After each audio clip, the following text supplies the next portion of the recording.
श्रीवासादि गौरभक्तवृंद। हरे कृष्णा कृष्णा कृष्णा हरे हरे, हरे राम राम राम हरे हरे। हरे कृष्णा।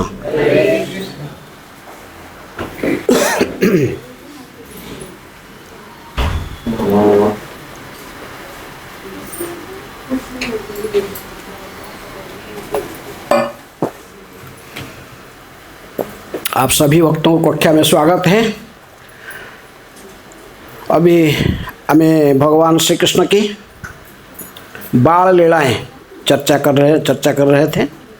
इस प्रसंग में पूर्ववर्ती जो वक्ता थे जानकीनाथ प्रभु, उन्होंने जहाँ तक बोले थे उससे आगे से फिर मैं प्रारंभ किया। पुतनावध, फिर शकटासुरवध और तृणावर्तवध। तीनों राक्षस को भगवान ने कौन सा वन में मारे थे? महावन, व इसको बृहत वन भी कहते हैं। महावन गोकुल में 3 राक्षस को भगवान ने वध किया। पहला पुतना किसके कौन सा अनर्थ का रिप्रेजेंट करती थी? जैसे भक्ति मनोहर ठाकुर ने कहे, पाखंडी गुरु। मैं गुरु के भेष में जैसे कोई नहीं, प्रकृति गुरु बनता है लेकिन प्रकृति क्वालिफिकेशन गुरु का नहीं होता, तो बद्धजीव को केवल धोखा देता है। जैसे उन्होंने माँ की रूप बनाकर आई थी कौन? पुतना, लेकिन उसकी वो इच्छा क्या था? कृष्ण को जान से मारना, लेकिन रूप कैसे धारण की थी? माँ की रूप धारण करके गोद में लेकर स्तन में कालकूट विष देकर मारना चाहते थे, लेकिन कृष्ण के द्वारा वो मारे गई। तो उसका तो इसलिए फॉल्स गुरु। दूसरा शकटासुर क्या? सिद्धि का फेक प्रेस्टीज। इसका तो शरीर नहीं था। कैसा था वो? भूत था, केवल वायु का शरीर था। हाँ, इसको कैसे इसके शरीर क्यों चला गया था? कौन अभिशाप दिया था इसको? हाँ बोलो। लोमसुरसी। तो उसका शरीर नहीं था, तो इसलिए वो सकट का ऊपर सवार हो गया था, इसको दबा रहा था ऐसे नीचे। सकट का नीचे माँ जसोदा ने कन्या को पालने में शयन करा दिया था, तो उसको वो दबा रहा था। खट्टे को पूरा ऐसे दबा देगा। किसको? तो सकट को पूरा दबा के उसको कन्या को समाप्त करेगा। लेकिन कन्या छोटे बच्चे थे, खाली इनका अंगूठा ऐसे थोड़ा लगा दिए, किसमें ऐसे ऊपर को खेल, ऐसे पैर हाथ पैर उड़े, जो माँ को पका मैंने रो रहे थे, भूख लग रहा था उनको, तो इनको पैर खाली लग गया था वो सकट में। वो जंपिंग करके जाए कहीं दूर से गिरा जाकर उठे हैं, इसको उठे। सो आश्चर्यचकित हो गया, कैसा है? उठा वहाँ था, उसका छोटा सा नन्हा सा बालक सोया हुआ, लेकिन इस छक्कट पर वहाँ से जंपिंग करके आगे दूसरी जगह में गिरा है। सारे सामान बिखर गए हैं। सकट सुर को वध किए। और एक राक्षस कौन था? तृणावर्त। तृणावर्त बवंडर के रूप में आया है। वो आकर कृष्ण को उड़ा के ले जाना चाहता, उड़ा के लेके आकाश में। उसको महिमा सिद्धि था, बहुत ऊपर उठ गया है कृष्ण को लेकर। कृष्ण इसका गर्दन को पकड़ लिए थे। सोचा था कि छोटा बच्चा गर्दन को हाथ फेंक के ऐसे इसको फेंक के हाथ को ऐसे हटा के इसको बहुत ऊंचा लेकर वहाँ से गिरा दूंगा, बस समाप्त हो जाएगा। लेकिन भगवान ने इतने से इसके पकड़ थे कि उस गर्दन को वो किसी भी हालत से इनको हटा नहीं सका, उनका हाथ को गर्दन से। उल्टी उसकी गर्दन को भगवान ने ऐसे ही इतने जोर से दबाया कि बस उसकी मृत्यु हो गया। तीनों को नष्ट किया। तो फॉल्स गुरु था। दूसरा कौन था? कौन सा अनर्थ था? शकटासुर। आलस्य और ईर्षा। और ये सिद्धियों का मिथ्या अभिमान है। अभी इसकी आगे जो तीनों राक्षस मर गए। काल तक क्लास में हम पढ़े थे, दामोदर लीला का चर्चा हुआ था। इसके साथ साथ भगवान ने 2 कुबेर को 2 पुत्र का भी उद्धार किए थे। कुबेर का 2 पुत्र कौन थे? जामलार्जुन और नलो कुबेर। जामलार्जुन दोनों को, सॉरी, नलो कुबेर और मणिग्रीव। ये जामलार्जुन वृक्ष के रूप में नंद भवन के सामने खड़े थे, कई हजार साल से खड़े थे। हैं? किस लिए? वृक्ष जोनि में क्यों आए थे दोनों?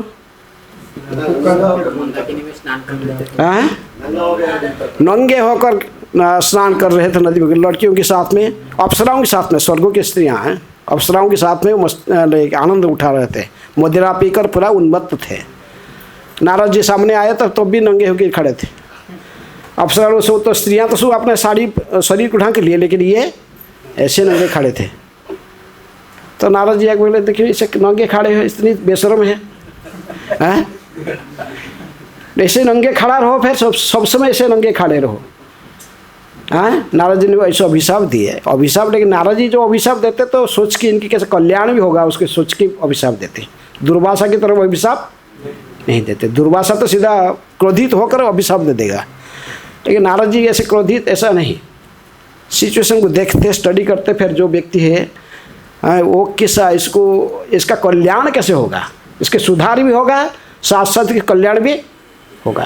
हाँ, इसको सोच साच के कहे कि तुम नंगे ऐसे रहते हो, तो एक शास्त्र के आधार पर जो नंगा हमेशा रहता है उसको कौन सा शरीर मिला? नंगा है, वृक्ष मिलता, वृक्ष की तरफ सदा नंगा रहेगा। लेकिन कहाँ पर वृक्ष बनने से इसके उद्धार भी हो जाएगा? तभी सोच के बोले, जाके नंद भवन के सामने, नंद महाराज के आंगन में ही वहाँ जाके खड़ा रहोगे। और दोनों जामल और अर्जुन के वृक्ष के रूप में दोनों भाई हैं एक साथ साथ हैं, और वही बालकृष्ण ही तुमको उद्धार करेंगे। काले से कहते कि दामोदर लीला के साथ साथ संक्षेप में खली है, लेकिन तो ये पूरा डिटेल करने से फिर पूरा विस्तार से करने से फिर और एक क्लास चला जाएगा। तो इसलिए उसको संक्षेप में कहे थे कि कृष्ण ने किस प्रकार उखड़ में बंधे हुए थे, और ऐसा ही फिर आगे बढ़ते बढ़ते वो दोनों वृक्ष के बीच में गए, क्योंकि वो देखे पहले वृक्ष दोनों को देखे पहले। इसका पहले क्या किए थे? माँ जसोदा जब इनको बांध के सब स्त्रियों के साथ अपने घर में चले गई, ये क्या किए?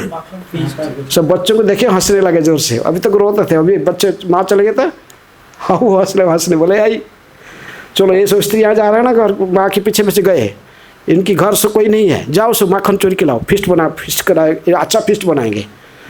हाँ, सब बच्चों को भेज दीजिए कि माखन चोरी लेके आओ। हैं, सब गए दूसरे सब स्त्रियों के घर में जाके सब माखन लूट के लेके आए, और वह माखन फिस्ट किया है, सब लोग खाए, कन्हैया को भी खिलाए। बस खाए, खा पी के कन्हैया कहे कि अभी कुछ करना चाहिए, बांध दिया तो कुछ शैतानी भी करना चाहिए। सोच साच के इधर वो चारों साइड देख रहे थे, देख के बोले कि अच्छा ये वृक्ष दोनों खड़े हैं, ये जामलार्जुन वृक्ष दोनों है, इनकी पूर्वजन्म तो मैं जानता हूँ।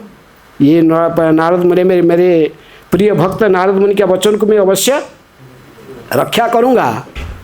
ये सोच कर कहे कि अच्छा ये वृक्ष को गिराना पड़ेगा, इनको उद्धार करना पड़ेगा।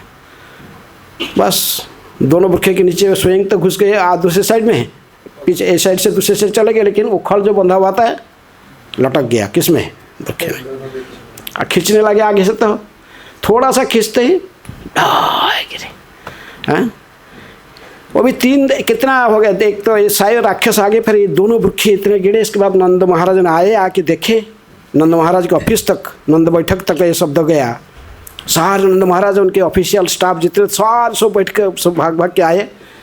आके देखी क्या हुआ। हाँ, बालक छोटा सा नन्हा सा बालक बैठा पीछे बीच में, अभी तक कृष्ण मस्ती में थे बच्चों में, लेकिन जो नंद महाराज आए तो रोना शुरू कर दिए। साहब पर रोना शुरू कर, नंद महाराज ने बड़े व्यस्त होकर तुरंत देखे कि उखड़ बंधा हुआ, उखड़ से खोल दिए। नंद महाराज ने उखड़ में खोले, उखड़ से बंधन से, और कोई नहीं खुल पाया। क्या कारण था? यशोदा मैया जितना प्रेम। हाँ, कि जसोदा मैया का जिस तरह का लेवल का प्रेम था, माँ जसोदा ने बांधी थी, तो उस लेवल के प्रेम फिर किसके पास है? वात्सल्य प्रेम, तो फिर उसको खोलेगा। इसलिए नंद महाराज ने आकर खोले, खोलकर कन्हैया को ले लिए गोद में, अपने बस बक्खे में धारण कर लिए। हैं, कन्हैया भी बड़े ऐसे गर्दन को पकड़ के रखे ऐसे हैं, तो ये सब बार बार ऐसे विपद, तो काली चर्चा हो गया था, बार बार ऐसे विपद देखकर सब देखे, सब लोग सोचने लगे कि क्या हो रहा है गोकुल में, हैं। नंद महाराज के जो छोटे भाई थे, आप जानते कि नंद महाराज बड़े नहीं थे, 5 भाई थे वो, हैं। पर्जन्य गोपों की 5 भाई थे। ये नंद महाराज बीच वाले थे, लेकिन वो सबसे बड़ा भाई कौन था? उपनंद। लेकिन उपनंद को यदियो ब्रज की राजा बनाया गया था, वैश्य कुल के राजा, लेकिन उन्होंने स्वयं स्वेच्छा से अपने मुकुट, राज मुकुट को किसको पहना दिए थे? नंद महाराज को। कहे कि इनके पास में हमारे सारे 5 भाई में से सबसे गुणवान, योग्यता में ये सबसे पटु है, सबसे आगे हैं, तो इसलिए यही राजा बनना सही रहेगा। और मेरा नाम ही उपनंद का अर्थात, उप का अर्थात क्या? असिस्टेंट है। उपराष्ट्रपति, राष्ट्रपति, उपराष्ट्रपति, प्रधानमंत्री, उप प्रधानमंत्री होता है ना, असिस्टेंट। तो कहीं मेरा नाम ही असिस्टेंट हूँ, मैं वो नंद का असिस्टेंट रहूँगा। तो लेकिन वो वयोज्येष्ठ होने के कारण उपनंदन जो कहते थे सारे ब्रजवासियों को वो स्वीकार होता था। नंद महाराज भी इसको स्वीकार करते, बड़े भाई है, सम्मान करते थे।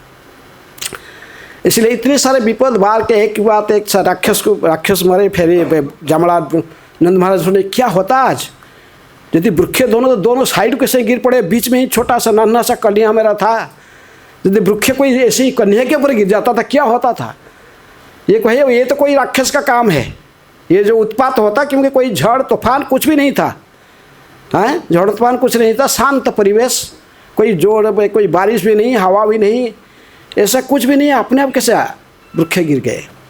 नंद महाराज सब सोचने लगे कि ये कोई राक्षस का काम है। जैसे पहले से पुतना आई, फिर सकटासुर, फिर तृणावर्ती, सो एक एक राक्षस गए, ये भी कोई राक्षस का काम है, हैं। लेकिन हमारा कुछ सुकृत था, हमारा बच्चा इतना, हमारे लाला जो था इतनी भाग्यवान था, और गर्ग मुनि ने कहा कि गए थे कि ये नारायण के समान, हैं, गुणवान बनेगा, योग्यता इसके पास रहेगा। तो ये सब सोचकर फिर थोड़ा बोले, लेकिन फिर भी हमारा कर्तव्य है इसको बचाना है, बार बार विपद आ रहा।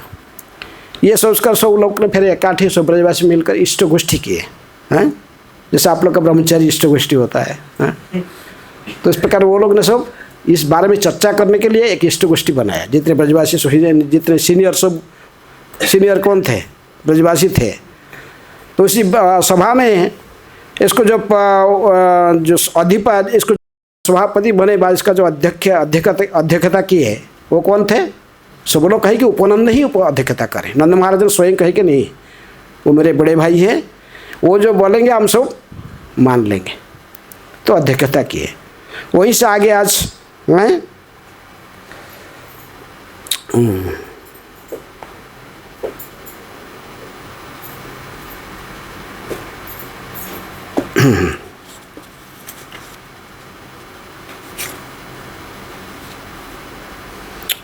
हाँ, तत्र उपानंद नामाहो गोप ज्ञान वयोधिक देश कालार्थ तत्वज्ञ प्रियकृत राम कृष्णयो। हाँ, तत्र उस सभा में, जो सभा इस गोष्ठी में कौन था? सभा में उपनंद नाम के ग्रुप थे। उपनंद नामा, उपनंद नामक नंद महाराज का बड़ा भाई ने कहा, कहा कि सभा उपनंद नाम की ग्वाले ने, जो आयु तथा ज्ञान में सर्वाधिक था, तो सर्वाधिक प्रौढ़ था, और देश काल परिस्थिति के अनुसार अत्यधिक अनुभवी भी था। राम तथा कृष्ण के लाभ हेतु यह प्रस्ताव रखा। कौन रखा प्रस्ताव? उपनंद ने कहा कि देखो मेरे ग्वाल मित्रों, ये गोकुल नामक स्थान की भलाई के लिए हमें इसे छोड़ देना चाहिए, क्योंकि यहाँ पर राम तथा कृष्ण को मारने के उद्देश्य से सदैव अनेकानेक उपद्रव होते रहता है। बार बार राक्षस लोग यहाँ पर आकर बच्चों को मारना चाहता है, और बहुत लंबे समय तक हम इस स्थान पर रहे हैं। इसलिए यहाँ पर घास भी, आसपास में गाय को चरने के लिए वो घास भी इतने सुलभ नहीं है। लेकिन मैं देखा हूँ ये गोवर्धन और गोकुल ने सरी, हाँ, गोवर्धन पर्वत और गोकुल का बीच में ये जो अंचल जिसको वृंदावन कहते हैं, उस स्थान बहुत सुंदर है गोचारण के लिए, और ये बच्चों को लेके वहाँ जाना हमारे लिए अच्छा रहेगा, प्रस्ताव दिए हैं। हम कहे कि देखो, तो एक कृष्ण जो बालक जो कृष्ण एकमात्र भगवान की दया से ही किसी न किसी उपाय से इतने सारे संकट से बच जाता है, हैं? कोई बचने वाला नहीं, ऐसे क्यों है? राक्षसी पुतना के हाथ से बच सका, क्योंकि वह उन्हें मारने पर उतारू थी। फिर वह भगवान नारायण की कृपा से ही कृपा की थी, वह सकटा एक बालक पर नहीं गिरा है। तो इस प्रकार इसके बाद भवंडर के रूप में आया तृणावर्त असुर, इस बालक को मार डालने का संकटमय का आकाश में ले गया, किंतु वह असुर पत्थर के ऊपर शिला पर गिर पड़ा। तब श्री भगवान विष्णु या उनके संगियों की कृपा से ही ये बालक बच गया, क्योंकि वो सोचते थे कि नंद महाराज सोचते थे कि मैं द्वादशी व्रत करता हूँ हमेशा, इसलिए मेरे पर हमारे पर किसका कृपा है? विष्णु का, भगवान विष्णु की कृपा है। इसलिए बालक को कौन बचा रहा है? भगवान विष्णु ही कृपा है इसको बचा रहे हैं। लेकिन ये इनको पता नहीं था कि ये सारे विष्णु का भी स्रोत है। कौन? कृष्ण है। देवार्चिरे ब्रह्म संहिता के श्लोक, देवार्चिरेव ही दशांतरम अभिप्रेत्य दीपायतम विवृत हेतु समान धर्मा जस्ता ध्रुवहि च विष्णु तया भिभाति गोविंदम आदि पुरुषम तमहं भजामि। हाँ, जैसे एक स्थान पर सभी दीप एक साथ में जल रहा है, वैकुंठ लोक में सारे लोक में भगवान विष्णु अलग अलग रूप में निवास रहते हैं। तो इसी वैकुंठ धाम में सर्वोपरि ऊपर में कौन रहता है? कृष्ण लोक, गोलोक वृंदावन है। तो लेकिन जैसे एक साथ में कई दीप जल रहा, हजारों दीप जल रहा है, लेकिन इनमें से कोई एक दीप था जो कि सबसे पहले जल रहा था, और उसी आलोक से अन्य अन्य दीप को भी आलोक प्राप्त हुई, आलोकित हुए। तो इसलिए पहला जो दीप है वो कौन है? कृष्ण। अहम एवास्य वाग्रे नान्यत यत सत असत पराम पश्चात हम जयतताश्च जो वशिष्यत सोऽस्मि हम। हाँ, भागवत के पहला चतुश्लोक पहला श्लोक में कहते हैं, ब्रह्मा जी कहते हैं, जो सुने भागवत किससे? भगवान से। कहते कि जब सत असत किसी की भी सृष्टि नहीं हुआ था, हाँ, तब भी मैं था, कुछ भी नहीं था, सत नहीं था कि असत नहीं था कि आध्यात्मिक जगत, भौतिक जगत को सबसे पहले में ही था। अहम एवास्य वाग्रे नान्यत यत सत असत पराम। और से सब जब सब कुछ प्रलय के समय में नष्ट होता तब भी अंत में मैं ही रहता हूँ। अहम सर्वस्य प्रभो, गीता में भगवान कहते हैं, मतः सर्वं प्रवर्तते। तो इसलिए भगवान ही आदि पुरुष है, कृष्ण है। कृष्णस्तु भगवान स्वयं। लेकिन नंद महाराज सोचते कि नहीं, मेरे लाला किससे बच जा रहा है? कौन बचा रहा है इसको? भगवान नारायण या विष्णु ही इनको बचा रहे हैं। बार बार संकट में आता है, बच जाता है। इसलिए हमको अच्छा है कि ये स्थान छोड़ के, जैसे उपनंद ने हमको सलाह दे रहा, कहाँ जाने के लिए? वृंदावन। वृंदावन चला जाना अच्छा है।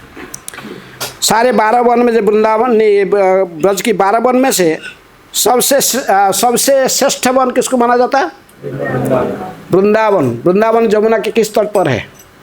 पश्चिम तट। ब्रज में जमुना बहती है, उसकी पूर्व तट पर 5 वन है और पश्चिम तट पर 7 वन है। ये 7 वन से यही वृंदावन जमुना की किनार से लगा हुआ है वृंदावन। वृंदावन जमुना किनार से लेकर नंदगांव, बरसाना, गोवर्धन, राधाकुंड, श्यामकुंड, जितनी भी प्रिय स्थली, लीला स्थली है भगवान का, ये सब कौन सा वन में है? वृंदावन में है। तो ये जो पश्चिमी दिग में जो जितने भी जंगल है, इसमें से वृंदावन, फिर मधुवन, ताड़वन, बहुलावन, कुमुदवन, कितना वन हो गया? इसे काम्य वन आता है, इस साइड में काम्य वन आएगा, खदीर वन आएगी। इस प्रकार 7 वन है पश्चिमी तट पर। और अन्य पूर्व तट पर कौन सा आएगा? बिल्लोवन, भांडीरवन, भद्रवन, महावन, लोहोवन। 5 जगह। तो लेकिन ये सभी 12 वन में से श्रेष्ठ कौन सा? वृंदावन। वृंदावन भगवान को बड़ा प्रिय है। वृंदावन कौन? वृंदावनेश्वरी कौन है? राधारानी वृंदावनेश्वरी है। हाँ, राधे वृंदावने वृंदावनेश्वरी। यदि वृंदावन में जब निवास करना चाहता तो कृपा किसका कृपा चाहिए? हाँ, यदि ब्रज में रहना चाहते, पूरा ब्रजमंडल में कहीं भी रहना चाहते हो, बलराम जी, दाऊ जी और राधारानी दोनों बड़े मर्यादे के साथ रहते हैं। यदि किसी को राधारानी स्थान देती है, बलराम कुछ नहीं कहते, लेकिन बलराम यदि किसको स्थान भी देते हैं तभी भी राधारानी कुछ नहीं बोलेगी। हैं, क्योंकि ब्रजधाम के रूप में स्वयं बलराम जी है। संपूर्ण 84 कोसी ब्रजमंडल कौन है? बलराम जी है, उन्हीं के ऊपर धाम स्थित है। नवद्वीप धाम जैसे नित्यानंद प्रभु हैं, बलराम रूप में व्याप्त है। तो इसलिए ये वृंदावन सभी लोग को स्वीकृत हो गया। इष्ट गोष्ठी में प्रस्ताव जो उपनंदन ने दिया, सभी लोग अपना मतामत दे के अंत में निश्चित कर लिए, बोले निश्चित चलेंगे। कहाँ जाएंगे? वृंदावन। वृंदावन जाएंगे तो कहीं अभी चलेंगे, बस लेट नहीं, ये नहीं कि 2 दिन के बाद, 4 दिन के बाद, 1 सप्ताह की बात नहीं, अभी बस पास अभी तुरंत चलना। क्योंकि ये लोग कभी घर पर परमानेंट घर बना के रहते नहीं थे, जहाँ जाते थे गाय चराने वाले ये ऐसे ही कुछ दिन एक जगह में थे, फिर चले जाते, फिर दूसरी जगह रहते हैं। ये पहले नंदगांव में भी था। नंदगांव में इसका ओरिजिनल वहाँ पर पर्जन्य उधर ही थे, नंदगांव में। वहीं पर नंद महाराज और ये सारे अन्य का जो उनके पुत्रों की सब जन्म हुआ था, सब वहीं से हैं। जो पर्जन्य और बरीसी उनकी तो वहीं से थे। लेकिन वहाँ पर वो किसी राक्षस को उत्पात कर रहा था, इसलिए वहाँ छोड़ के फिर गोकुल आ गए थे। फिर इधर उत्पात होने लगा तो ये उत्पात करने लगे, तो फिर इसको छोड़ के वृंदावन आए। वृंदावन आए आज सब कैसे आएंगे? भागवत में कहता थे, सो भागवत में सुखदेव गोस्वामी कहते सो सकट में, मैंने बैल का गाड़ी में ही बैठ के आए। सो बैल गाड़ी में सकट छठी करा, इधर छठी करा था, सकट करा, इसका नाम था सकट करा। सकट करा से आस्ते आस्ते छठी करा हो गया, छकट करा से छठी करा हो गया, वही आस्ते आस्ते। तो वहाँ से सब गाड़ी में, गोकुल से छठी करा कितना दूर है? ज़्यादा दूर नहीं है, जमुना क्रॉस करके बस मथुरा के दूसरे साइड में है। मथुरा क्रॉस करके थोड़े जाना है 8-10 किलोमीटर, बस गोकुल है। अब गोकुल से फिर आप इस साइड में आएंगे तो फिर जमुना क्रॉस करके इस साइड में आए, बस छठीकरा तक। छठीकरा कौन सा वन में?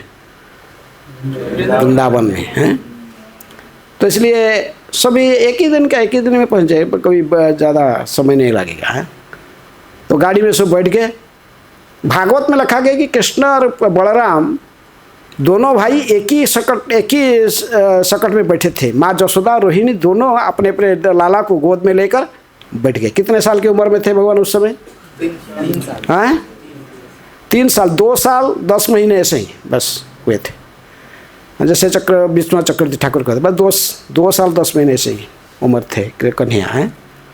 अब बलराम कितने बड़े थे? कितना दिन बड़े थे? ये पूर्णिमा में हुए, बात में अष्टमी में कौन, अब ये बलराम पूर्णिमा गया। और ऐसे कई अन्य ग्रंथ में से लिखा कि 1 साल हो। लेकिन हम ज़्यादा से ज़्यादा हमको भागवत में आचार्यों के लिए जैसे अनुजाई, बस ज़्यादा फर्क नहीं था। पूर्णिमा में बलराम और अष्टमी में। लेकिन यदि अन्य शास्त्र देखोगे तो बलराम, ब्रजवासी लोग ने बलराम जी का जन्मदिन को पूर्णिमा में नहीं मनाते हैं। ब्रज में एक बलराम जी की मंदिर है, कहाँ पर देखें? दाऊ जी है। ब्रज के सबसे ऊंचे विग्रह है, 7 फुट के विग्रह है वो। 5000 साल पहले वज्रनाभ ने उनको स्थापन किए हैं। लेकिन वहाँ उस मंदिर में है, ये पूर्णिमा का दिन पर नहीं मनाते हैं। कि गर्गाचार्य ने उनका जो कुलपुरोहित वो लिखे गर्ग संहिता, उनमें से वो लिख रही बलराम षष्ठी। क्या कहते? बलराम षष्ठी। बलराम जी षष्ठी में बलराम ललिता जी के साथ शुभ से ललिता, तो बलराम जी बलराम षष्ठी में मनाते वो लोग हैं। लेकिन हमारे आचार्य लोग ने, जैसे गोस्वामी लोग ने, जीव गोस्वामी विशेष रूप में सारे शास्त्र से अन्वेषण करके उन्होंने, हमारे गोस्वामी लोग ने मतामत दी कि इनके आविर्भाव कब हुआ? पूर्णिमा तिथि में। इसलिए हमें पूर्णिमा ही मनाते हैं। तो बलराम पूर्णिमा इसके ठीक 8 दिन की अष्टमी में फिर भगवान श्री कृष्ण की जन्म आविर्भाव होती है, जन्माष्टमी है। इसलिए छठी कला में आकर पहुँचे। छठी कला में आकर दोनों ने बहुत सुंदर वर्णन, गोपाल चंपू में इतने सुंदर जीवों से वर्णन करते। दोनों जब बैठे कैसे खेल रहे थे, कैसे बात कर रहे थे माँ के साथ। मैं इसको सारे डिटेल नहीं बता रहा क्योंकि हम विशेष में राक्षसों की वध और अनर्थ है, एक अनर्थ का जो रिप्रेजेंट करते हैं, एक राक्षस, उसी का चर्चा करते हैं। तो लोगों ने बैठकर दोनों भाई बैठ गए। अन्य पुराण में लिखा गया कि नहीं, दोनों अलग अलग सकट में बैठे थे। रोहिणी माता का एक सकट था और जसोदा मैया का दूसरा था। लेकिन भागवत में है कि दोनों में दोनों अपने बच्चे, क्योंकि दोनों बात करते, दोनों भाई बात करते, तोतली बात, कृष्ण और बलराम दोनों माया। ये इसके टच कर देता था, इसको टच करता था, छोटे बच्चे जैसे खेलते हैं। तो बैठ के बोलते थे कि हैं बलराम कहाँ जा रहे? कृष्ण वृंदावन जा रहे। वृंदावन जा रहे, क्या करेंगे? वृंदावन कैसे, कहाँ है? वृंदावन में क्या देखेंगे? कहते जमुना देखोगे, गोवर्धन देखोगे। कृष्ण सुनते हैं सजी को हैं, दाऊ जी बोलते हैं वहाँ क्या है? जमुना है, गोवर्धन है। हैं हमारा गाय सब हमारे साथ चल रहे हैं ना, हाँ सब गाय हमारे साथ जा रहे हैं। हम से कटवाने घर है, हमारा घर है उधर, नहीं घर बना लेंगे। हैं वैसे बातचीत करते करते दोनों भाई और सभी गोपियाँ लोग ने गीत गा रहे थे। हैं ब्रज की रसिया है ना, ब्रज की रसिया क्या गाते हो, आज भी सब रसिया गाते हैं। ब्रज की रसिया वो गा रहे थे कि कैसे कन्या कैसे किस प्रकार 6 दिन में कैसा पुतना आए थी, पुतने षष्ठी के, तो उसको पुतना को कैसे मार डालाइए, शकटासुर को, तृणावर्त को कैसे वध किया। इनके नटखट लीलाएँ सब गोकुल में जो समाज जो लीला सब के थे, दाम बंधन आगे, माखन चोरी है, माखन चोरी या दाम बंधन, ये सब लीलाओं को गीत बना बना कर गाते थे सारे गोप हैं ब्रजवासी। गीत गाते गाते चलते थे। और कृष्ण बलराम खाली ये क्या है, वो क्या है, ये जो बटोर खेत के, कृष्ण बोलते थे ये पेड़ क्या है, इसमें से ऐसे दाढ़ी निकला हुआ है, दाढ़ी वाला पेड़ है, ये पेड़ का नाम क्या है? हैं बलराम जी देखते थे रोहिणी मैया को, क्या है पेड़ का सब दाढ़ी निकला हुआ है? बोले कि ये है, ये बरगद है। हैं कोई वृक्ष है, ये पक्षी क्या है, ऐसे आवाज कर रही कैसा, कू, ये कौन है? ये कोयल है। वो क्या कर रहा है, वो क्या है? ऐसे बात करते करते दोनों कृष्ण बलराम बड़े मस्ती आनंद होकर चारों साइड देखते थे। आते आते आके छठी कला में पहुंच गए। छठी कला में पहुंचे तो चारों साइड में घर तो टेम्पररी बनाएंगे ना। एक साइड गोपाल चौक में कहते बस एक साइड तो पूरा एक कंटा, भागवत में भी कहा गया कंटा सो था, कंटा के वृक्ष थे बहुत लंबे, बहुत जो तो कंटा वृक्ष थे। उस साइड में कोई आबाद करने का जरूरत नहीं था, उसका अंदर कोई घुस नहीं सकता, बराबर घंच कंटा वृक्ष थे। और दूसरे साइड में ऐसे ही चंद्राकृति ऐसे ही बैल का गाड़ी को खड़ा करके एक से टेम्पररी घर जैसे बना लिया, आबादी बना लिए। ऊपर कुछ बस उसके ऊपर से कुछ रख दिए, मैंने नड़ा कुछ घास फूस रख के ऐसे ही उसको घर जैसे बना दिए। हाँ देखो भगवान कैसे रहते थे। हाँ हमको तो किसे घर चाहिए, लेकिन वैसे ही छठी कला में जब रहते ऐसे ही रहे। भगवान श्री कृष्ण की मुख्य से ब्रज में 3 जगह पर रहे। कहाँ? गोकुल में रहे, फिर आके छठी कला में है। छठी कला में जब जाएंगे 5 साल उम्र तक छठी कला में रहेंगे। हाँ 5 साल के बाद 5 साल कम्प्लीट, 6 साल आरंभ होते ही पहुँच जाएंगे। कहाँ? नंदगांव। और जहाँ कृष्ण जाते हैं उनके साथ साथ उनके मित्र भी चलता है। कौन? वृषभानु। ये दोनों बड़े मित्र हैं, नंद महाराज और वृषभानु। ये कृष्ण के पिताजी है, वो राधारानी के पिताजी हैं। लेकिन दोनों में कौन ज़्यादा रिच कौन है? इनका 9 लाख गाय है, उनका पास 12 लाख गाय है। 12 लाख गाय उनके वृषभानु के पास हैं। लेकिन राजा है, वृषभानु को भी राजा कहते हैं, लेकिन ब्रज की पूरा राजा हैं नंद महाराज थे। प्रभुपाद जी कहते कैसे पहले कितने इम्पोर्टेंट है गाय को देखभाल करना है। भगवान ने स्वयं गाय की देखभाल करते थे। कौन? कृष्ण स्वयं। और बलराम क्या पकड़ते हैं? हल पकड़ते हैं। हल करे उसका अर्थात खेती का काम, जितने से खाना पीना कैसे पेट भरेगा, कैसे अनाज पर, ये सब काम वो संभालते थे। उनका हाँ काम है वो अनाज मतलब जो सबसे श्रेष्ठ वैश्य, वैश्य में कई कोटि का 4 कोटि के वैष्णव का हमने वैश्यों को विभाजित किया गया है गोपाल चौक में। सबसे श्रेष्ठ वैष्णव जो वैश्य होते हैं वो गोपालन करते हैं। जो श्रेष्ठ वैष्णव होते क्या करते वो वैश्य जो केवल गोपालन करते हैं। नहीं, गोपालन करना, खेती करना और थोड़ा फिर और थोड़ा इसका नीचे फिर थोड़ा जो खेती करते हैं। गाय से दूध पी के रह सकता कोई है ना? दूध पिएगा बस, फल खाएगा रहेगा। हाँ, जंगल में फल मिलेगा, दूध पिएगा बस। पूरे साधु का जीवन है, सत्व गुण के आहार है। और थोड़ा जिसको ग्रेन खाएगा खाए, ऐसे करके जरूरत है तो फिर तो उसको फिर कृषि फिर और जो भेड़ बकरी चराने वाला है वो भी ये थोड़ा और निकृष्ट माना जाते हैं। इसी प्रकार कई गोष्ठी, कुछ लोग गाय भी पालन करते और कृषि भी करते, दोनों हैं। तो आकर इस तरह का टेम्पल घर बना के रहे, चारों साइड कृष्ण बलराम घूमने लगे। तब उनको उनकी नंद महाराज ने कभी कभी अपने रथ भी उनके पास था, रथ में लेकर कभी कभी गोवर्धन देखते थे। गोवर्धन पर्वत जमुना किनारे इधर उधर घूम के देखते थे, देखकर बड़ा खुश होते थे। हैं, बहुत अच्छा जगह में आए हैं। कृष्ण बलराम बड़ा बातचीत करते थे अपने आप, बहुत अच्छा जगह ये है, पहले का जगह जो था उससे भी अच्छा है। जैसे बादशाह जो भी पहले तो ऐसे बच्चे कुछ खाली बच्चे बाल लड़ाए कि उस समय बछड़ा बछड़ा कुछ चराते नहीं थे। उस समय कभी कभी कृष्ण जाकर क्या करते थे, बछड़ा का गौशाला में जाकर बछड़ों की पूंछ को पकड़ लेते थे। हैं, बछड़ा पूंछ पकड़ लेते थे, वो बछड़ा चिल्लाता पीछे पीछे खड़ा कर जोशे बताते, गोबर में मिट्टी में ऐसे लथपथ होकर पूरा घिसता, उसी में आनंद लेते थे, बड़ा आनंद लेते थे। कौन? कृष्ण। तो आप सोचो कि मिट्टी गोबर क्या है, गंदे चीज़ है, लेकिन भगवान उसी से आनंद लेते थे। किससे? गाय की गोबर में जब तरह स्नान किया, माया जसोदा ने उनको कितनी बार स्नान कराई। कुछ अशुभ सूचना देखती था, गोमूत्र और गोबर पूरा शरीर में लेप लेगी और बस गोमूत्र में स्नान करा देगी। हाँ, गोमूत्र है। तो इसलिए भगवान कभी ऐसे ही जाते थे, कभी गौशाला के साथ में पास में जाते थे, नंद महाराज के साथ, कभी कभी नंद महाराज साथ में लेके चले जाते थे। नहीं तो अभी वत्सपाल नहीं बने थे, लेकिन छठी करा आ गए। आज 3 साल की उम्र हो गया तो अभी बछड़ा चराने के लिए तत्पर हो गए। बोले मैं चलूँगा, दाऊ मैं कि मिल के किसको चराएंगे। फिर इष्ट गोष्ठी की है, सारे ब्रजवासी बैठ कर इष्ट गोष्ठी करके डिसाइड किए।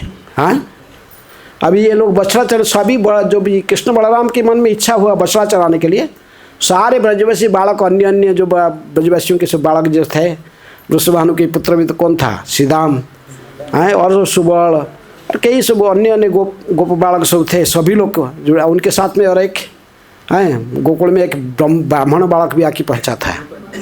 हैं, मधुमंगल किसके साथ आया था? वो पूर्णमासी के साथ। हैं, कृष्ण के जन्म होने का जो सूचना था उसके पहले, ठीक पहले वो पहुँचे थे दोनों। हैं, दोनों के ऐसे ही उम्र में, जितनी ही उम्र इतनी उम्र में सदा के लिए रहते। उनका उम्र बड़ा ज़्यादा कम बेसी नहीं होता है। वो वृद्धा थी कौन? पूर्णमासी। और ये जैसे 12-13 साल के लड़का था ये मधुमंगल, ये ऐसी उम्र में सदा रहता है। हैं, ब्राह्मण बालक है, लड्डू खाने वाला। तो वो जब गुजर जाएंगे साथ में जंगल में, हाँ, वो आके पहुँच गया। हाँ, मैं चलूँगा आप लोग के साथ। हाँ, सुबह आया। सो फिर वो प्रत्येक दिन बछड़ों को लेकर ज़्यादा दूर नहीं जाते थे, फिर भी यहाँ तक आ जाते थे। रमण रति है ये, इसको भी रमण रति कहते हैं। जहाँ पर हमारे कृष्ण बलराम मंदिर है इसको क्या कहते हैं? रमण रति इसको भी कहते हैं। ये भी रमण रति है। और तो गोकुल में तो रमण रति है, वहाँ पर बछड़ा कुछ नहीं थे, चलाने थे, खाली धूल में खेलते थे। इसलिए आज भी जाकर बालू में वहाँ कृष्ण बलराम गड़ागड़ी देते थे, खेलते थे बालू में। आज भी जब लोग जाते तो वहीं गड़ागड़ी देते हैं, बालू के बालू में गड़ागड़ी देते खेलते हैं।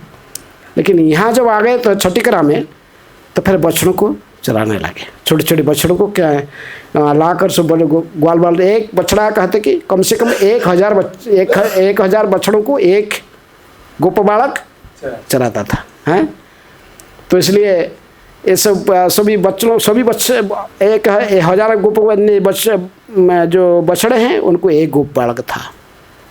सब इस प्रकार कृष्ण नंद महाराज के जितने बच्चे थे उसको कृष्ण बलराम दोनों लेके चलते थे। इसलिए इससे कृष्ण बलराम पेड़ था उधर है। अभी कुछ साल पहले वृक्ष हाँ गोलोक गमन कर गया है, था वो कृष्ण बल 2 वृक्ष थे, एक पीपल का वृक्ष एक समीक वृक्ष, ऐसे जो एक साथ में रहते तो कृष्ण बलराम पेड़ कहते थे। लेकिन वृक्ष भी है नहीं। लेकिन इसी स्थान में जहाँ पर हमारे इस एरिया जो मंदिर हमारा बना है इसको ही रमन रेती कहते हैं। यहाँ भी कृष्ण बलराम बछड़े लेकर चराने आते थे। इसलिए प्रभुपाद जी ने हमारा इस मंदिर बनाकर इसका नाम भी क्या रखे, कृष्ण बलराम मंदिर है। ये कृष्ण बलराम की लीला स्थली है। कृष्ण बलराम तो इस प्रकार उन्होंने प्रत्येक दिन बछड़ों लेकर सभी अलग अलग स्थान में, वृंदावन में ही जाते थे। बात दूसरे वन में बछड़ों के नहीं जाते थे, बछड़ों लेके वृंदावन के अलग अलग जगह पर अलग एरिया में जाते थे। उनको भी नज़र में रखते थे, बड़े बड़े गोप कहाँ कहाँ बच्चों को थोड़ा दूर से भी नज़र रखते थे। तो ये बछड़ों को लेकर चराते थे हैं। ऐसा ही वृंदावन में जब था जमुना किनारे जाते थे, बड़े प्रसन्न, जमुना पर देख कर बहुत खुश होते थे। लेकिन मना करते थे बड़े लोग, जमुना में उतरना नहीं हैं। बच्चे अभी 3 साल के बच्चे हो तो जमुना में उतरोगे तो क्या होगा है, जमुना में नहीं उतरना है। तो इसलिए उस समय तो बछड़ों लेके घूमते थे। हाँ तो पहले एक कंस ने सोचा अरे ये लोग गोकुल छोड़ के कहाँ भाग गए। नंद महाराज के इसको पता था कि ये जो कृष्ण है ये नारद मुनि ने बता दिए से जाके किसको, कंस को। हैं ये चीटिंग किया तुम, तभी तो वसुदेव को बांधा हो, दोबारा अरेस्ट करके तो छोड़ दिया था। हैं कंस ने बोला कि ये वसुदेव तुम चीटिंग किया है, ये जो नंद का जो लाला दिख रहा है ना, पुतना मर गया, तो चिंता कर, बोले ये वही है कृष्ण, वही इसका लड़का है। वसुदेव ने चीटिंग किया, वो लेके छोड़ दिया, उसका घर में रख दिया, उसको छुपा दिया। हैं तो इसलिए कंस ने तो समझ गया। तो फिर जल इनको तो फिर इसलिए जानता था कि कृष्ण ही ये मुझे मारेगा, ये ही देवकी का है। अष्टम गर्भ के जोगमाया देवी ने कहा कि गए हाथ के हाथ से फिसल गए, जब दुर्गा को पत्थर पर में से उनको पिटने जा रहा था, फेंकने जा रहा था, तो हाथ में निकाल गए अष्टभुजा गरुड़ दुर्गा रूप प्रकट होकर कंस को है, कंसा तू मुझे मारना है, मुझे मारना चाहता है, तुझे मारने वाला कहीं ना कहीं जन्म ले चुका है। हैं तब तो बोला बोला अच्छा कहीं जन्म, ये देवता भी सो झूठ बोलने लगे, देवता भी झूठ बोलने लगे। कहे थे कि मेरी ये इसका अष्टम गर्भ के मुझे मारेगा, लेकिन ये तो अष्टम गर्भ लड़की निकला है। हाँ क्योंकि वो तो देवकी की पुत्री को एक्सचेंज कर दिया था, इनको तो पता नहीं चला। तो भगवान ने अपने जोगमाया शक्ति के द्वारा उसको संपादित कर दिए। तो लेकिन कंस से बात में नारद मुनि आके रहस्य से बता दिए। तो इसीलिए इसका नज़र था इन दोनों के प्रति। किसके प्रति? कंस ने, कृष्ण और बलराम। तो वहाँ भी तो भेजा था, गोकुल में भी 2 राक्षस तो भेजा। किसको किसको? शकटासुर और पुतना, शकटासुर और तृणावर, 3 राक्षस भेजा था। यहाँ भी आ गया तो एक राक्षस को बुलाकर भेजा फिर कंस ने। है किसको भेजा? यहाँ पर कौन सा राक्षस आया? पहला दोनों वत्सासुर और बकासुर। पहले एक राखी में बछड़ा चला रहे थे ना, ये जमुना किनारे एक बार बछड़ा को चला रहे थे, हजार बछड़े के बीच में। देखिए कि एक बछड़ा, एक राक्षस आया वत्सासुर, आकर आकाश मार्ग में देखा क्या चल रहा, देख लिया। लेकिन इनको सारे सिद्धि पता प्राप्त होता है, तो एक कोई भी रूप धारण करना चाहते धारण कर लेते। वत्सासुर इसलिए वो देखा, बछड़े के रूप धारण कर लिया। जैसे बछड़ा धारण करके बछड़ों के बीच में घुस गया। घुस के वो इसके उद्दंड नृत्य करता था। मैं ऐसे नाचते नाचते ज़्यादा आता था कृष्ण के पास में, बलराम के, इनको लात लगा देता था। ऐसे करता था, ऐसे मतलब मैं ये सोचता कि इनको ऐसे ही मार डालेगा किसको, तब ये जो ये घुस रहा था बछड़ा दूसरे बच्चों के साथ मिल रहा था। तो अभी भगवान ने बलराम को कहे कि दाऊ ये है राक्षस है, ये दूसरा राक्षस है, कंस ने भेजा है, मामा ने भेजा है। बोले अच्छा। भगवान ने देखे क्या आया, भगवान के भागवत पढ़ते थे, भगवान ने चुप के जाकर वो पिछले पर इसका दोनों टांग को पकड़ लिए, पकड़ के इसको उठा के पूंछ के साथ पकड़े, दोनों टांग को घुमा के कोई था पेड़ का ऊपर फेंक दिए। हाँ मर गया तो घुमाते घुमाते मर गया था। कौन सा राक्षस कैसे घुमा घुमा के बलराम मारे थे? धेनुकासुर को बाद में मारेंगे। वो गधा था, वो गधा को भी ऐसे ही घुमा घुमा के बलराम ने फेंक दिए, ताल पेड़ के ऊपर फेंक दिए थे। इधर कृष्ण ने ये वत्सासुर को ऐसे ही घुमा घुमा के कहाँ फेंक दिए? वो कैथा पेड़ था, कैथा, कैथा जानते हैं? गांव में होता ना कैथा, कैथा बेल जैसा, तो छोटा थोड़ा होता, बेल जैसा, तो उसके अंदर में जो कुछ गुदे निकालते हैं उस, तो खट्टा मीठा लगता है, बहुत अच्छा चटनी जैसे लगता है, अच्छा अच्छा है खाने में अच्छा। तो वही बच्चे लोग भी उसको देख रहे थे, कैथा पेड़ ऊपर ऊपर से पकड़ा था कैथा, तो उसको तोड़ना इनके पास में नहीं था ऊपर में, इसलिए भगवान ने देखे कि इनके सब बच्चों की सब कैथा खाने की इच्छा है, तो इसलिए ये काम में आएगा। तो उसको घुमा घुमा के ऊपर फेंक दिए कैथा पेड़ को। इतना वो कैथा पेड़ का ऊपर ये राक्षस जो पड़ा, घुमाए तो अपना रूप स्वरूप में आ गया ना, अभी तो था बछड़े के रूप में, लेकिन जो घुमाए उसको मर गया तो अपना स्वरूप में आ गया। विशाल का ये राक्षस उसके जो उसके पे लग गया, तो उसका भारा में पेड़ पूरा नीचे गिर गया है। वो हल्के दो काम एक साथ होगा, ये तो मरेगा और कैथा पैर गिर जाएगा, तो सारे कैथा चारों साइड सब बच्चे लोग खा के आनंद लेंगे हैं। तो इसलिए वत्सासुर के इस प्रकार भगवान ने वध कर दिया। सभी बच्चे लोग ने चारों साइड घिर गए, हाँ, घिर के आके कृष्ण को कृष्ण के चिल्लाने लगे, हैं जय कृष्ण, जय कन्हैया लाल की। हाँ, सब लोग हरि बोल हरि बोल हरि बोल, जय कन्हैया, बहुत अच्छा है करने लगे। चारों साइड घिर गए। और कैथा भी कुछ लोग कैथा तोड़ने में लग गए, कैसा से कैथा तोड़ के उसको तोड़ के सब पक्का कैथा खट्टा मीठा लगता, बस खाने लगे, बड़ा आनंद लिए हैं। इस प्रकार ये वत्सासुर को मारे। गर्ग संगीत में गर्गमुनि कहते कि वत्सासुर था कौन? बछड़े के रूप में जो राक्षस था, ये बछड़े रूप में ये कहाँ से आया था, कहाँ से आया, ये इसका पूर्व जन्म क्या था? ये कृष्ण इसको क्यों मारे? कृष्ण के हाथ में कैसे मरा? हैं, कौन था ये? कहते कि ये गड़बड़ी हो सकता है, झूठ कहीं गलत बोल दूंगा तो फिर हाँ।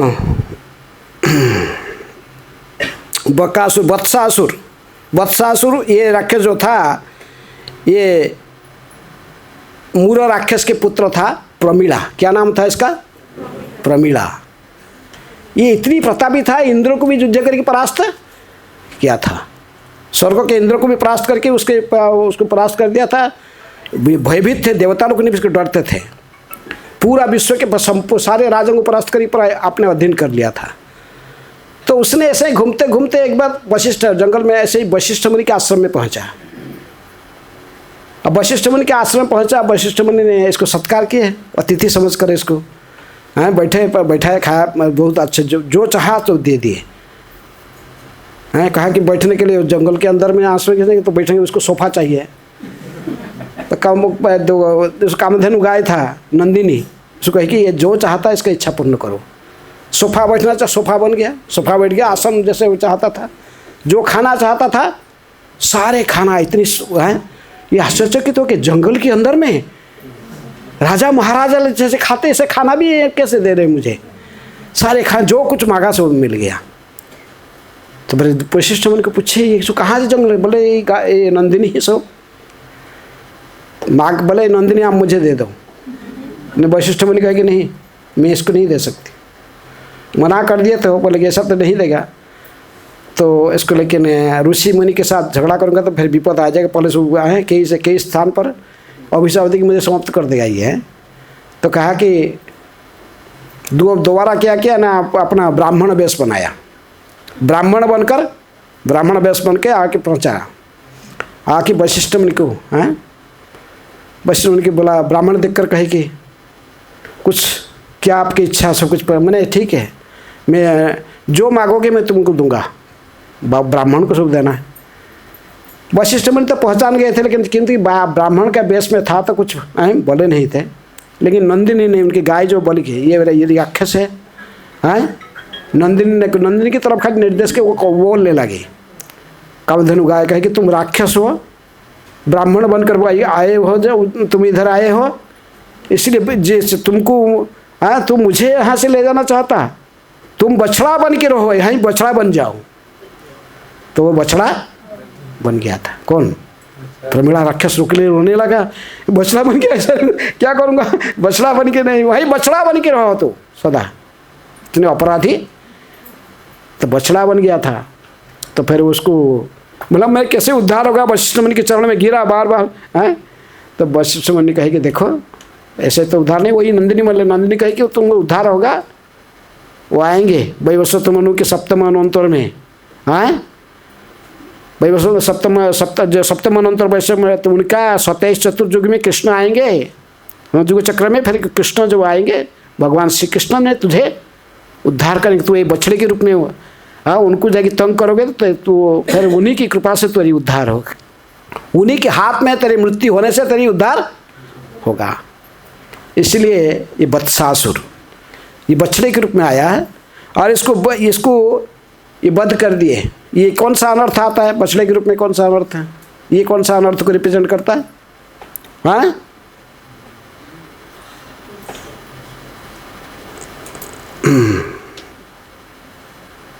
एक बत्ता जैसे छोटे बच्चे के जैसे चंचलमती होता है, चंचलमती होकर ऐसा ही उनके मतलब डुप्लिसिटी, हाँ डुप्लिसिटी क्रिकेटनेस मतलब में कुछ झूठा मोटा कर दूसरों को विपद, दूसरों को मारने का चक्कर में ये था बछड़े के रूप में आकर। हाँ तो इसलिए इसी भाव से ये भी एक भक्ति के बाधक है, ये अनर्थ है। किसके साथ डुप्लिसिटी करना, किसको झूठ मूठ कहना, अपना भेष बदल के किसको जान को खतरा में डालना, जैसे वत्सासुर आया था। वत्सासुर ऐसे ही अपने रूप को बदलकर कृष्ण को मारने के लिए आया था। ऐसे कई लोग हैं, ऊपर से बहुत अच्छा व्यवहार करते लेकिन अंदर से हाँ जड़ से काटना चाहते हैं उसको, है तो ऐसे मारना चाहती, बछड़े के रूप धारण करके आके कृष्ण बलराम को मारना चाहता था। ऐसे समय भी हो रहा है। तो और एक राक्षस को कह के समाप्त कर दें। तो थोड़े दिन भरे पे सब लोग घर में वापस आए, वापस आके सब बताए माता पिता को, सब बच्चे लोग बोले आज कृष्ण ने मारा है एक राक्षस को। हाँ किसको मारा? वत्सासुर को मारा है। और इतने सारे कैथा तो खाए थे और कैथा भर भर के सब लेके आए थे। कहाँ? घर में। घर वाले बोले इतने, बोला ये देखो देखो को वो पड़ा हुआ उधर ही है, कृष्ण ने राक्षस को फेंका उसका पर मार के, सो गिरा कैथा सो चारों साइड है। ताड़वन में कोई ताड़फल नहीं खा पाया था। क्यों? वो गधाओं की खून सब निकला था, सारे गधा सब खून में सीने हुए थे, इसलिए कोई इसको टच नहीं कर पाया। यहाँ तो हजार हजार गधे थे ना। बोला रहा था कृष्ण बलराम, एक कृष्ण एक बलराम। पहले तो कृष्ण ने बलराम ने मारे थे उसको, प्रलम्बास ने क्या धेनुकासुर को। उसकी बात तो जितने गधा हजार हजार गधा गधी आए सबको घुमा घुमा के फेंक रहे थे। कृष्ण एक बलराम है। और बच्चे लोग सब म्यूजिक बजा रहे थे, म्यूजिक था मतलब बढ़िया खेल हो रहा था। कृष्ण बच्चे लोग डांसिंग करते थे और म्यूजिक जय श्री राम जय बलराम जय कृष्ण करते थे और म्यूजिक भी बजते थे। जो जिसके पास था बिगुल बजाता था, कोई बंसी बजाता था वहाँ। लेकिन वहाँ तो खा नहीं पाए, लेकिन यहाँ तो एक ही था वत्सासुर, इसलिए कोई ज़्यादा कुछ उत्पात नहीं, कोई खून फून को कहीं सिना के ऐसा चांस नहीं था। सब कही था, सब घर में कहे आज बहुत बड़ा फिर हमारा बहुत आनंद आया जंगल में। क्या क्या सब हुआ था, सब घर में रिपोर्ट दिए। सब लोग सुनकर बोले यार यहाँ भी राक्षस आ गया, इधर आए थे हैं। फिर भी सब कृष्ण का लीलाओं को स्मरण करिए, ब्रजवासी लोगों ने सब गीत बना बना कर गोपियाँ सब गाने लगे। और थोड़े दिन के बाद एक दिन जमुना के किनारे हैं ऐसे बछड़ा चला चला जमुना पानी पिए, लेकिन भागवत कहती कोई जलाशय जमुना का मतलब कई अन्य गर्ग संहिता आदि अन्य जगह पर वो जमुना ही कहा गया। लेकिन वो जलाशय के पास में सभी बच्चे लोग ने ब्रेकफास्ट किया, अपना खेल लोग पानी पी रहे थे। पानी सब पिए, अपने पानी पीने के लिए जाए, देखे कि उस जो जलाशय के पास में एक विचित्र जीव है, पहाड़ के जैसे चींटी जैसे ऐसे लग रहा है बहुत, लेकिन बड़ा है कठोर लग रहा है। ये क्या है? अद्भुत जीव है। देख रही बतख बाबा एक बगुला तो नहीं देख रहा है, इसे इतने वो जा रहे सब देख रहे थे, जाके पानी उसी के बाजू में ही पी रहे थे। वैसे चुपचाप था, बैठा था। बगुला क्या करता है? बगुला हिलता डुलता नहीं है, चुपचाप बैठ के क्या करता है? ध्यान करके बैठता है। लोग क्या सोचता है मेडिटेशन कर रहा है बगुला है। कोई यदि पाठ पढ़ाने वाला छात्र है तो उसको कहते कि 5 गुण उसके पास जरूरत है एक छात्र के पास। हाँ, क्या क्या 5 गुण है? हाँ, बकत ध्यान, काक स्नान बकत ध्यान। हाँ, काक स्नान बकत ध्यान स्वान निद्रा। हाँ, तथैव च अल्पाहारी गृहत्यागी विद्यार्थे पंचलक्षणम। विद्यार्थी जो पाठ पढ़ना चाहता है, ब्रह्मचरी का मुख्य काम है स्वाध्याय। ब्रह्मचर्य आश्रम में इसका मुख्य काम क्या है? स्वाध्याय पढ़ना है। इसलिए ब्रह्मचर्य आश्रम जो ब्रह्मचर्य होता है पढ़ता है गुरुकुल में है। तो उसके जो ब्रह्मचर्य के साथ एक गुण क्या, क्यों ये गुण बता रहा था? बकत ध्यान, बगुला की तरफ ध्यान एक जगह में क्या रहता है बगुला, लेकिन ध्यान तो रखता एक जगह का, लेकिन वो सब सोचते पर अब क्या है, कितने मेडिटेशन कर रहा है, भगवान को ध्यान कर रहा है, लेकिन उसका काम क्या होता है? मछली पकड़ना है। ध्यान रखता है, कहाँ एकदम डूबे का मुख डुगाएगा तो मछली पकड़ के निकलेगा है। तो ध्यान ऐसे एकाग्र